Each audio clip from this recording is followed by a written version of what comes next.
Okay, good evening. It is December 10th. This is Debbie Davis. I'm just doing a video tonight touching on a few more things regarding South Dakota and the Masons and a few more things that have happened in our particular county that have never been addressed, that I guess now I understand have been covered up by the Masons. There's something that came out that I wanted to play so you understand what you're dealing with if you have a sheriff who's a Mason, like I do in my county where I have the house in South Dakota. They are under oath to not they're not able to actually arrest somebody who's committed a murder or anything, because under the Masonic oath. So this Rodney guy who's committed the murder, along with the sheriff who's a Mason, they can't, under the oath of the Masonic, cannot actually arrest Rodney. Here's the video I want to play. This happened in Indiana as well. The old charges of Masonry are a collection of Masonic documents, the oldest of which appears to date from the 14th century, hundreds of years old. One of the most important of these charges is that no member is to reveal any secret of any brother that might cost him his life and property. Did you hear that, ladies and gentlemen? Do you now understand what this case hinges on? On secrets that other Masons cannot divulge regarding their own. This is happening all over the country. This is happening in Indiana. As are a multitude Indiana of State law enforcement Police, officials, all over the country. There's including sheriffs, the superintendent of the Indiana State Police. As Masons, judges. we have images of Brad Holder at Chipton Lodge number 33. We have images of Nick McClellan, the prosecutor, at the Camden Lodge as a Mason. Tobe Leesenby is a Mason. So if you've got one of your own who is a murderer, and they know that he is a murderer, not even law enforcement can break the oath and implicate one of their own in something that may lead to his death or to his demise. You cannot get it any clearer than this. This is what this case is hinging on. This is why Brad Holder became a Mason. This is why this has been a cover-up from the beginning. This is why law enforcement is refusing to bring justice to Libby and Abby. They've implicated Richard Allen because they are covering up a murder that was conducted by one of their members from a different lodge. This is clear, this is obvious, and this is an absolute deplorable indictment on what secret societies are all about. That law enforcement officials, bound by oath, because they've joined the Freemasons, they're bound by oath to not reveal secrets that may lead one of them, of their own brothers, to die. In other words, if one of them is found guilty in a murder trial, he may go to death row, and that is not permissible when you are part of a brotherhood like the Freemasons. Understand it? Accept it? Because that is the truth of the matter regarding this murder case of Libby and Abby. You need to know nothing else. Nothing else matters pertaining the case but what you've just heard here now. It hinges on secrecy. It hinges on brotherhoods. It hinges on the fact that the Indiana State Police has got a Masonic affiliation. It hinges on the fact that Brad Holder is a Mason. It hinges on the fact that Jerry Holman, Tom Weasenby, Nick McClellan are all Masons. I mean, the prosecutor of this case is a Mason. One of the guilty parties that has been implicated by the defense counsel is a Mason. You've just heard one of their rights here, that they cannot implicate one of their brothers. They have to keep the secret. And that pertains to murder. So this shows you what these people are covering up. Believe it, accept it, because that is the truth. Thank you for watching. Goodbye. The old charges of Masonry are a collection of Masonic documents, the oldest of which appears to date from the 14th century, hundreds of years old. One of the most important of these charges is that no member is to reveal any secret of any brother that might cost him his life and property. Okay. All right, so I just wanted to play that really quick, and that involves the Indiana State Police and another case there where there was a murder, a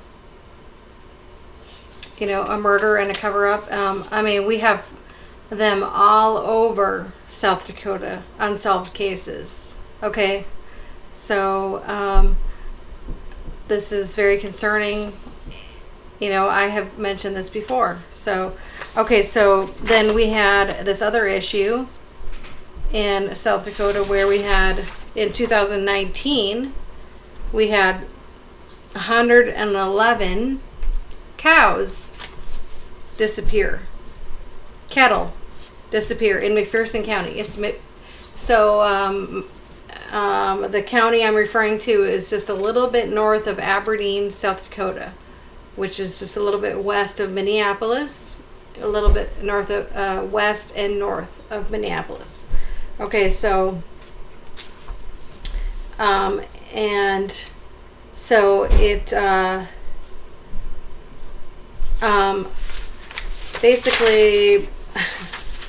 basically the farmers who paid for these cattle lost their whole livelihood.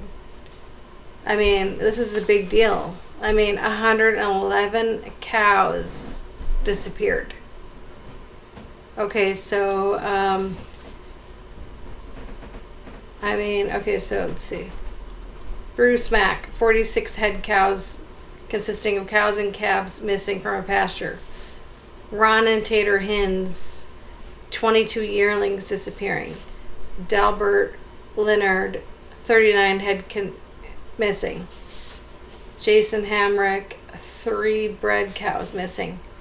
Okay, Dave Ackerman, my criminal sheriff, did not want to comment on any possible communication with area sale barns. He said the cattle were mostly located in the eastern part of the county, some in more rural areas, and some in easily accessible areas. He didn't want to say whether loading facilities were available near the cattle. He didn't want to say. So, I mean, right there, it tells you he's covering something up. This is the most criminal sheriff, the most scary criminal sheriff I've ever met in my entire life. Dave Ackerman. Okay. So, when Dave Ackerman is not trafficking children through Highway 281, now he's trafficking cattle for money. Okay, this is what the Masons do when they run out of children. They traffic cattle. So this is just another thing I thought I would let you know. Okay. All right, Sheriff Ackerman. Woo! You trafficking any cows lately? Sheriff Ackerman. Woo! I mean, this is like such a joke. I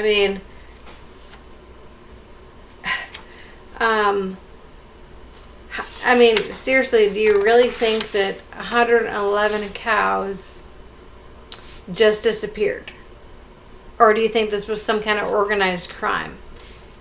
This is an organized crime syndicate happening there involving the law enforcement. Do you really think they wouldn't notice all these like big vehicles with all these cattle on them, the law enforcement? Or do you think somebody would called in and said, hey, to the law enforcement saying, hey, I see all these cattle being moved, you might want to look into it. Well, what if the law enforcement is in on it? Because that is the case. Get it? Okay, there's all these cattle being moved on these big, things, and anybody that tried to call in to Sheriff Ackerman, well, little did they know that Sheriff Ackerman, he was the one, doing it. Get it? He's a Mason. He's the one, involved in all the crimes in this county. I mean, I just can't believe what I have encountered in this county that, clearly shows the level of, what a criminal sheriff can get away with. The level that, where law enforcement, if you're a dirty law enforcement officer, like clearly like what you can really get away with if people really believe you. I mean, they can get away with murder if you don't hold them accountable. I mean, this is scary what this guy has gotten away with for years. Okay, so now I'm going to read another. These are the sworn statements from the neighbors that I have, that live in my county, that have been turned in to Sheriff Ackerman and to the Attorney General over the years of different crimes that Rodney Hoffman, who's the mayor of the town, who also committed the murder of Jimmy, has committed prior to the murder. So, Rodney Hoffman he should have been arrested 10 years ago. If it was some kind of normal situation here. But we're dealing with Masons who cover for Masons. So this is one resident. His name is Bruce Lowe. He's a retired senior master sergeant of the U.S. Air Force. He's one of my neighbors. And he said that, so these are sworn statements. Okay, I have affidavits. And we turned them all in. Okay, these are signed. I'm just showing you. These were all turned into Sheriff Ackerman and the Attorney General. Okay? This is their handwriting. Okay? From the neighbors. Okay? And this is, when I moved in there. Okay? These are different things with notarized sworn statements. Okay? That were turned in over the years to Sheriff Ackerman and to the Attorney General, Marty Jackley. Okay? And they did nothing. Okay? So in the time frame of 2011-2012, I made an arrangement with Minnie Pence, another resident of Long Lake, to mow my yard for an agreed price.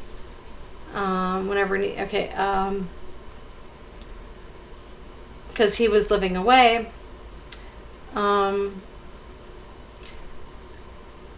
Minnie mowed it for a while, but then she informed me that she could no longer mow it, and that Rodney Hoffman was basically like verbally threatening her that he wanted to mow his lawn.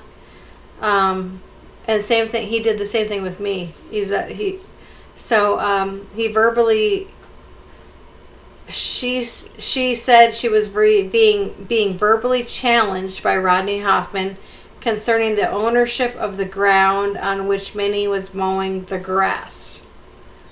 Really? Since it was later into the year when grass growth had slowed, I told Minnie to avoid any further confrontations with Hoffman and when grass growth had slowed, I told Minnie to avoid any further confrontations with Hoffman, and I would address the situation on my next visit to Long Lake. He's kind of back and forth, this guy, because he's just a retired Air Force guy, and he has one house in Long Lake and he has another house somewhere else. I mean, he's a nice guy, but he's not there all the time. I would address the situation on my next visit to Long Lake. Okay, when I returned to my house in Long Lake, I noticed my clothesline posts had been removed from my yard. Hoffman came to my property and informed me that he had taken my posts because he felt that they were on his property. I thought this to be quite odd, since before my purchase of my house and 1.5 lots from Miss Zelmer, she most likely had been using that clothesline for years. There was no land survey available to me during my purchase in 2006, so I could not show evidence that Hoffman was an error and therefore a vandal and thief. I contracted with Clerk Engineering of Aberdeen to have my properties surveyed to determine the exact location of my property lines on the east where they abutted Hoffman's property. It costed me $1,045 for this surveillance fee. When all was said and done, I discovered the clothesline posts were approximately 3 feet inside my property, not Rodney's property. At that point, I went to lodge a complaint against Rodney Hoffman for criminal trespassing on my property and theft of my clothesline posts before Sheriff Ackerman. Sheriff Ackerman informed me that since a professional survey had revealed the posts were on my property while Hoffman was under a notion they were on his property. Must have been a mistake, and Sheriff would speak to Hoffman and my post would be brought to me. Okay. I saw that several months passed. I saw that my clothesline posts were still missing, so I visited Sheriff Ackerman's office to ask why my posts had not been returned. Again, Sheriff Ackerman, the Mason, said he would talk to Rodney Hoffman, the Mason. This went on for nearly 1 year, and on a third visit to Sheriff Ackerman's. Since I wasn't living there full time, I wasn't able to show my insistence on a regular basis. But after the third visit to Sheriff Ackerman, Hoffman finally brought back my posts. I have reinstalled them farther onto my property to avoid any further conflict. To my knowledge, even though Sheriff Ackerman knew Rodney Hoffman had committed criminal trespassing on my property, Hoffman was never arrested or charged on criminal trespassing and taking my posts. It was obviously a trespassing charge or travesty of justice, and also negligence by law enforcement. I have a picture on Google Earth of where my property is and where his property is, and this was also an act of criminal trespassing and destruction of property not belonging to him. Since my earlier experience with McPherson County Sheriff was so obviously unsatisfactory, I didn't pursue the issue. So this was the sworn statement of Bruce Lowe. Okay, so you can see what we're dealing with here.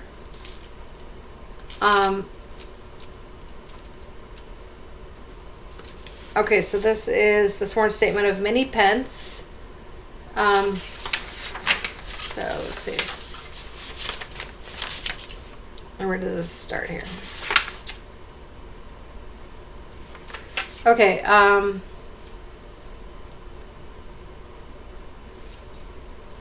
Rodney, this is a sworn statement of Minnie Pence, who's another neighbor of mine. Rodney has been notorious for ruining people's reputation, getting his lies to sound believable so he can regain whatever power or satisfaction he seems to get out of it. He has a mob mentality, arrogance, and willingness to cause harm to others at any length. Rodney also encourages the town council to illegally remove city council members.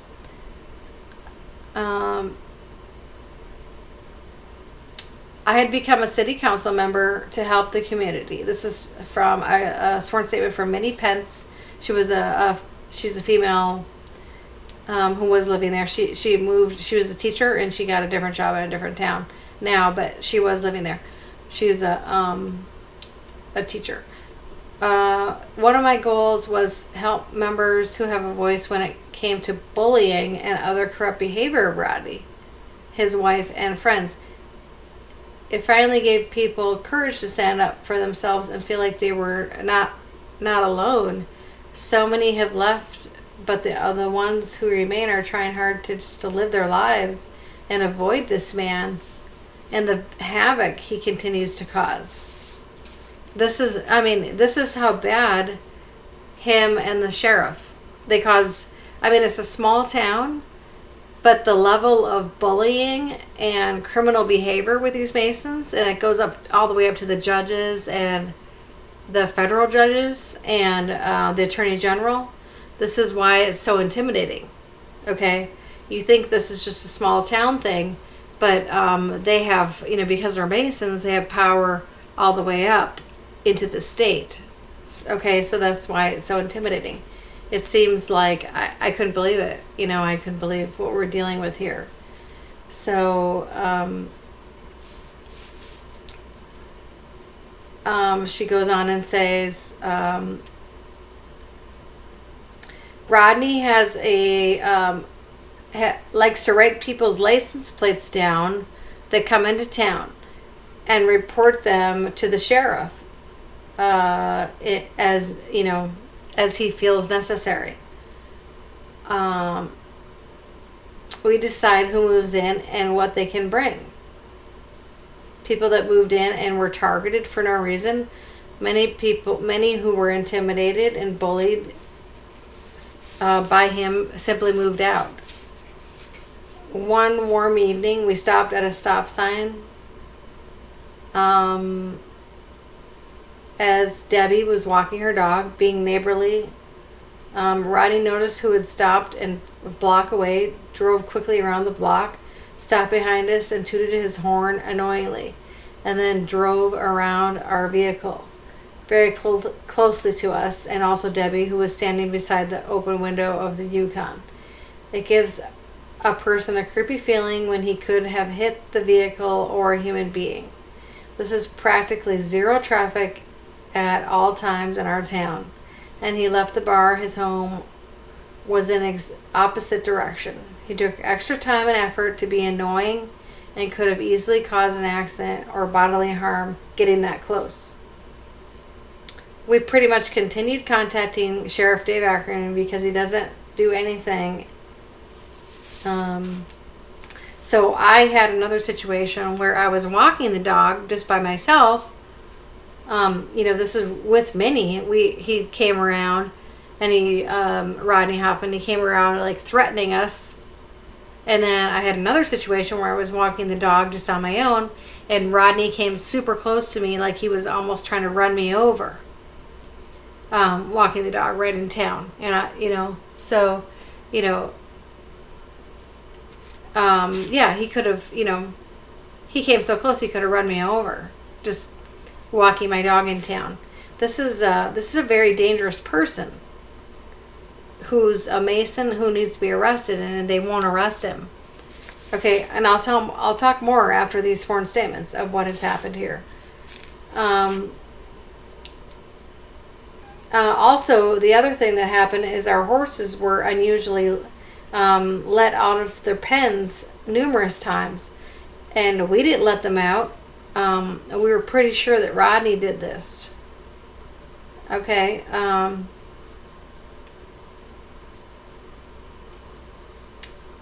All right.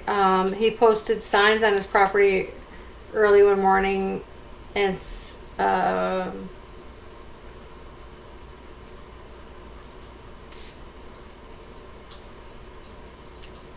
early one morning, and at the same time, a little colt was let out of its pen, and the gate reclosed. He is the only person that would have done this.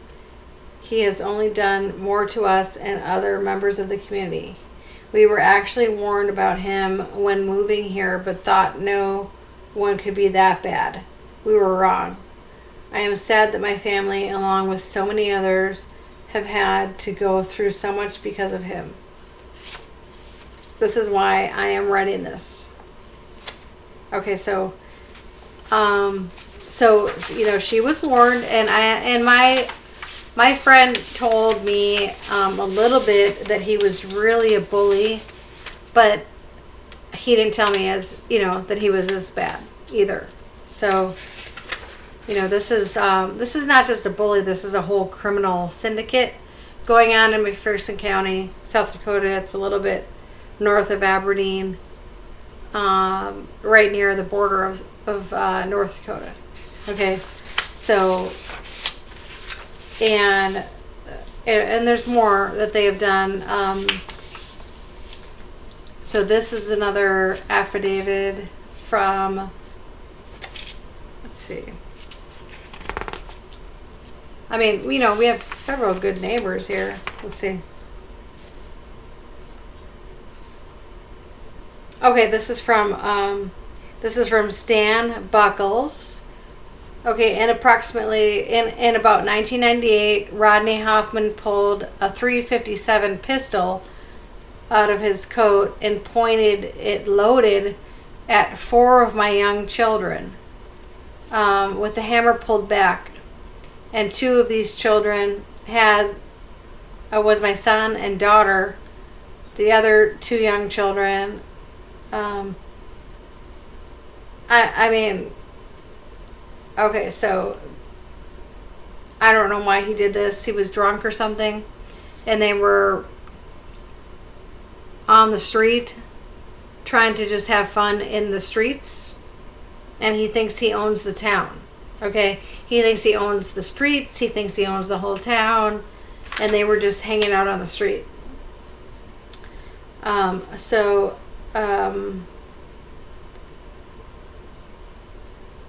Okay, so basically assaulted his kids with a weapon, and there was a gentleman who told him, who was about 80 years old, that Rodney also did this to him, and that he had to move because he was assaulted so many times by Rodney, and he had to sell his house from that area because Rodney is such a psychopath.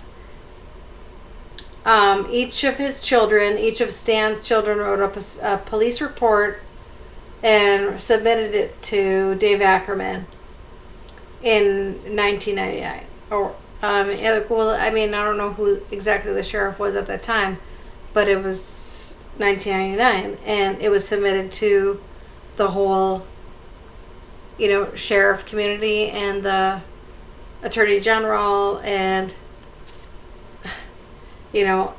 so all right, they neighboring friends. Okay, they were just in Main Street. They were just hanging out right in Main Street. Okay, when Rodney Hoffman was coming down, and and I mean, driving a van with a backhoe, and I mean, he's just super scary. He's just super scary. I mean, he's just a super scary person. And there's no accountability for his behavior. Okay,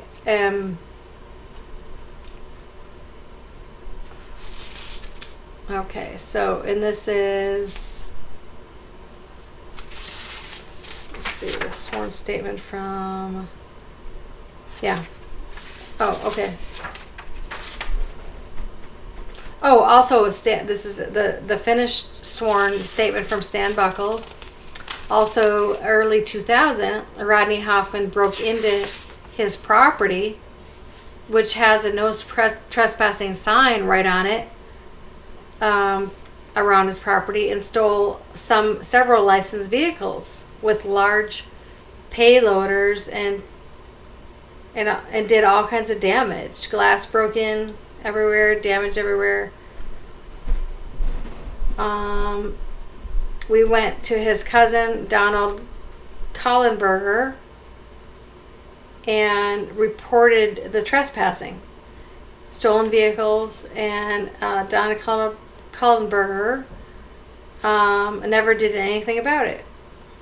Donald Collenberger is also a Mason, okay, and all and more of his intentional assaults that he did through the years. Okay, so this is a signed statement from Stan Buckles, who is a resident of Long Lake, but he's kind of back and forth between there and Montana because we have such a criminal issue there. Okay.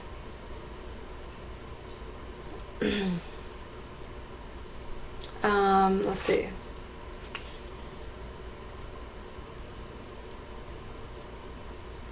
So who's this one from? Okay, that's Stan Buckles. Now, I got several others.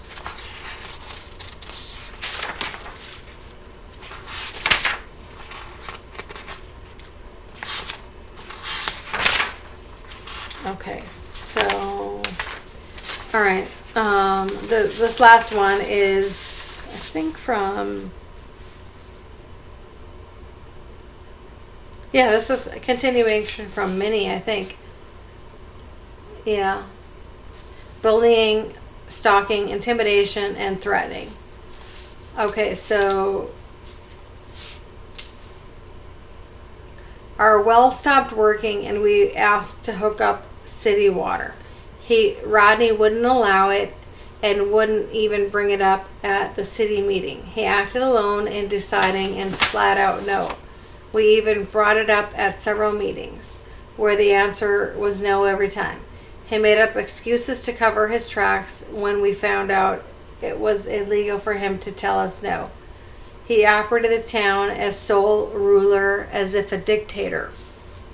When my husband was doing snow removal, Rodney jumped up on the side steps of the equipment and entered the tractor without permission, trying to stop him from removing snow from the city streets. It was my husband's job to do so at the time. Rodney was angry because he didn't get the job, which had been his for many years. When Rodney regained the job for snow removal, he wouldn't remove the snow properly at the intersection going out 2 blocks from our house. He also got the city council to draw up a map and have 3 residents removed from snow removal. I'm one of those residents, by the way. He just picks and chooses who he wants to remove the snow during the winter. And this is city snow removal. So it's like whenever, it's not your driveway, it's the whole city, so it's kind of a big deal when your whole, street in front of you doesn't get snow removal because he doesn't like you or you're not a Mason. So that's what he does. That's what's going on here. Rodney has removed snow from this area, hasn't removed snow from this area the past 2 years. I actually have proof of the map which they have showing our area will not have snow removed. It is a city street like everybody else's. We are being discriminated against. Also, Rodney is piling snow up in the middle of the street by the church, which isn't allowed. This is totally insanity. I'm reading these sworn statements, of people that are showing me these things when I moved there. Okay, they wrote these up for me. Rodney and his wife Donna Hoffman took pictures of my husband and myself at various times while we were working or just visiting. When we asked them why or to stop taking pictures, they didn't. They just continued to do so, like as if we didn't matter. They still didn't, even after they contacted the sheriff. No one was doing anything. No one did anything to stop them. I mean, it was an intimidation, stalking, and bullying tactic, and they totally enjoyed it. Also, they would get several other people to get in vehicles and circle the block multiple times to annoy us when we had company. Yeah, I mean, they did it when she had some kind of birthday party. They did that, she said. One time when she was a member of the city council, Rodney gathered a bunch of his friends who were not even living in the town lake. He presented a paper to me that he discussed to me in writing of also being a fireman's meeting. It was not even part of the city meeting, but it was something involving his friend Keith Retzner, chairman of the board at the time, allowed the something accusations of what not to be carried on without interruption. Okay.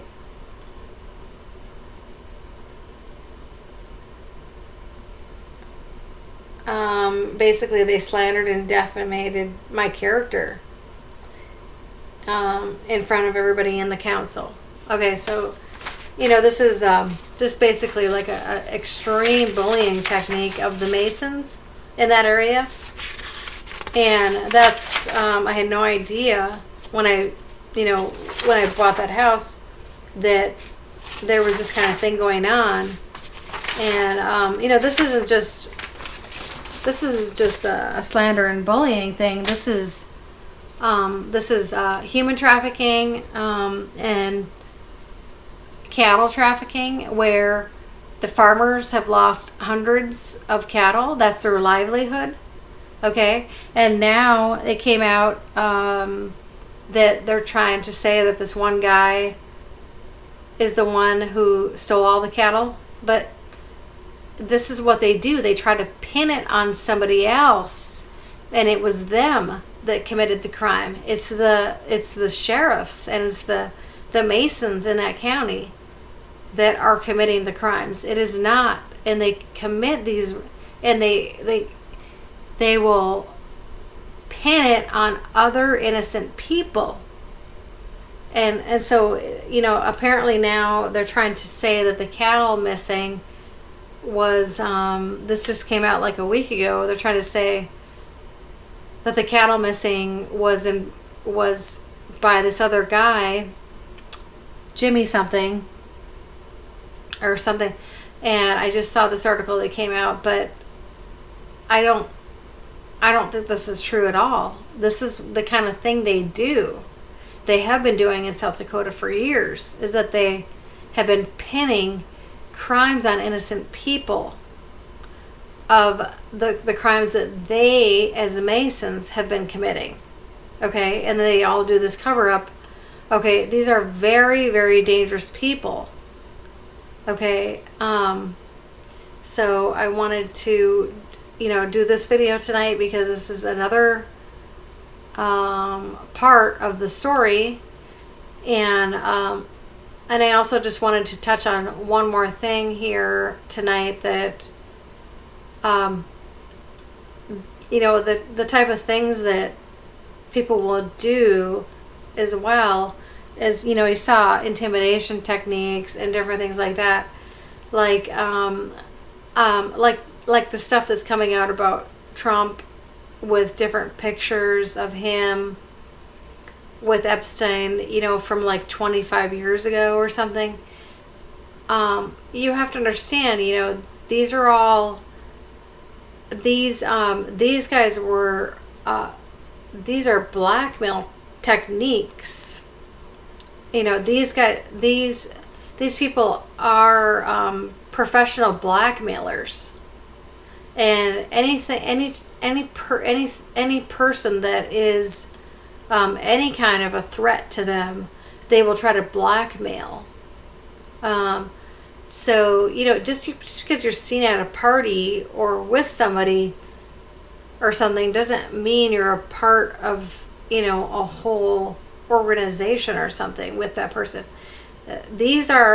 Jeffrey Epstein was part of a whole professional blackmailing thing that went on for years that I don't think Trump was aware of at the time, that he was, that he knew Epstein. Okay, that's just my personal opinion, but I can tell you just from experience that when I was a whistleblower at the military base in 2011, and then I was still in Arizona 2012 to 2013, and then I finally moved back in 2012 or something like that. I had some people in Arizona try to get me to go to some weird parties, weird underground parties.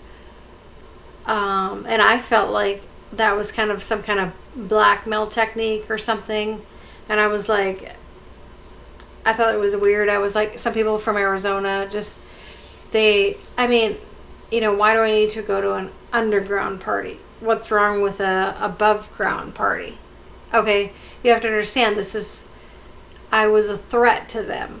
Okay, I was a threat to them, so they wanted me to go to some kind of weird party so they could see if they could get some kind of weird footage on me so they could blackmail me. Okay, this is what these kind of people do to anybody that is a threat. Okay, so I just wanted to mention that, and so just so you understand. But I wanted to point out that these sheriffs that are Masons, they're probably all over the country, doing the same kind of thing, cover-ups of many different crimes. And this is very concerning and very scary. And I have dealt with this situation in this county for years now. And I just, I'm just baffled at how high it goes with the Masons. I'm just baffled that, nobody ever gets prosecuted in that county, for the level of crimes. The murder, the murder of Jimmy, you just heard all the other sworn statements. He's assaulted people. He's broken into people's homes. These are other felonies. These are felonies that he's committed prior to the murder. And also the other thing he did was that he also set his own shop on fire, and his own shop where he does his stuff there, and then he got insurance money to rebuild it, and he also set the church on fire, and then the Long Lake Church on fire, and then he also got the contract to rebuild the church. Okay, and this is another thing, scam they have going on, is that they will intentionally, he's an arsonist, and that's why I know he was involved in the crime of burning down Jimmy's house, is because he's done 2 other fires. He burnt down his own shop, and then he got money to rebuild his shop by the insurance companies. It's an insurance scam out of Eureka, South Dakota. Okay, and then he burned down the beautiful church that was in Long Lake, South Dakota.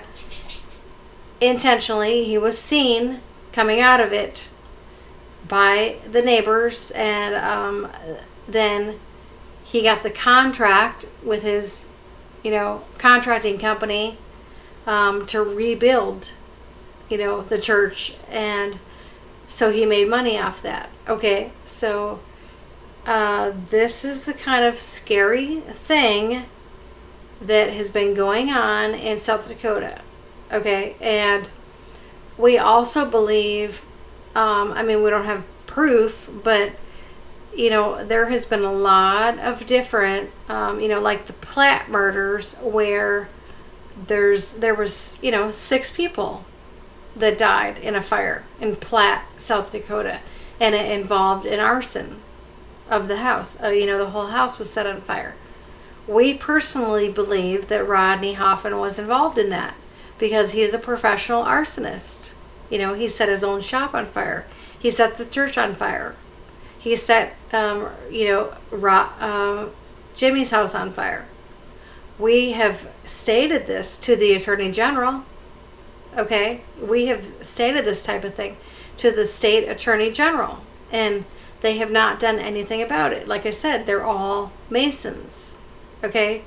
So this is the kind of crimes that can go on when you have Masons, all the way around the state, okay, that are involved in a secret society. Okay, so this is how dangerous it can be. And it is probably going on in many different states where there are unsolved murders. Okay, so I wanted people to understand, that there's Masons and there's people doing blackmailing of people and different things like that. Okay, so I want to do this video tonight.